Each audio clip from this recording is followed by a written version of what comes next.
আর ইবাদতে শিরিক বলা হয়, ইবাদতে শিরিক বলা হয়, ইবাদতে বলা হয় জানেন তো বিনয়ী হওয়া, বিনয়ী হওয়া, ভয় করা এবং আশা করা।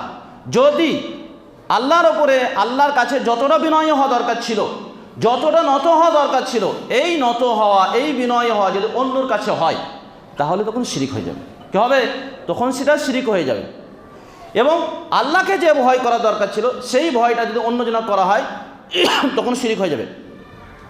আল্লাহর প্রতি যতটা আশা করা দরকার ছিল সেই আশাটা যদি অন্যর কাছে করা হয় তাহলে তখন শিরিক হয়ে যাবে।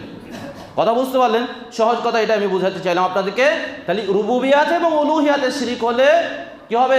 ঈমান চলে যাবে, ঈমান চলে যাবে। বলেন তো আল্লাহ রাব্বুল আলামিন কোরআনে 2 জায়গায় বলেছে আফারাইতা মান ইত্তাখাযা ইলাহাহু হাওয়াহু, মুহাম্মদ তুমি কি তাদেরকে দেখো নাই যারা তাদের প্রবৃত্তি মতন চলে, মন মতন চলে, তারা তাদের প্রবৃত্তিকে ইলাহা বানিয়ে নিয়েছে। কী করেছে?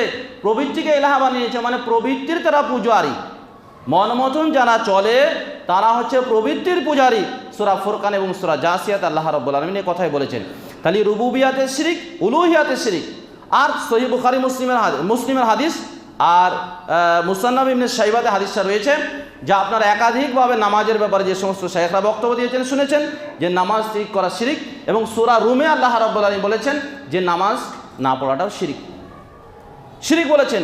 আর আমাদের যে অপমান বা অপদস্থ হওয়ার কারণ আমি কয়েকটা বলেছি মোটামোটা, তার মধ্যে ঈমান ভঙ্গের 10টি কারণের মোটামোটা কারণের মধ্যে মূল একটা কারণ রয়েছে, সেটা হচ্ছে প্রথম কারণ যেটা, সেটা হচ্ছে শিরিক। সেটা হচ্ছে কি? শিরিক। নামাজ ত্যাগ করাটাও হচ্ছে এক ধরনের শিরক। কী হচ্ছে? নামাজ ত্যাগ করাটাও এক ধরনের শিরক।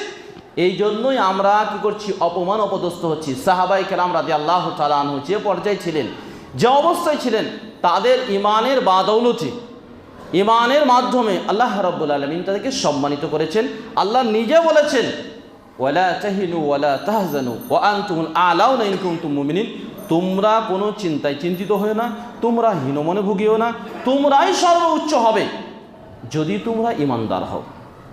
আল্লাহ রাব্বুল আলামিন বলেছে আমার দায়িত্ব হচ্ছে ঈমানদারদেরকে সাহায্য করা, আমি জানি কি করে সাহায্য করতে হবে।